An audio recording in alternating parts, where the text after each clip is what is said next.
শেষ ঠিকানা যদি 3.5 হাত মাটি হয়, তাহলে কিসের তো ক্ষমতার দাপট?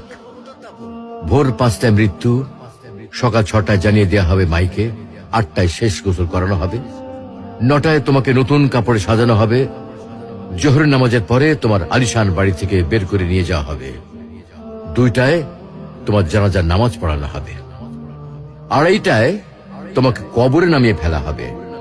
মাটি দেওয়া শেষ হয়ে গেলে কেউ তোমার জন্য দোয়া করবে, আর কেউ চলেও আসবে। এই তো জীবনের শেষ আয়োজন। তো কিসের তো অহংকার, কিসের তো ক্ষমতার দাপট? হ্যাঁ, ক্ষমতা কারোর জন্য চিরস্থায়ী নয়। অন্যায় ভাবে কাউকে ঠকালে একদিন ঠিক নিজেকেও ঠকতে হবে, এটাই নিয়ম। হ্যাঁ, এটাই নিয়ম। ভোরের সূর্যোদয়ের আলোতে যে পৃথিবী আলোকিত হয়, সন্ধ্যার সূর্যাস্তে তা আবার হারিয়ে যেত দেখি। অসত্য দিয়ে সত্যকে কখনো ঢেকে রাখা যায় না।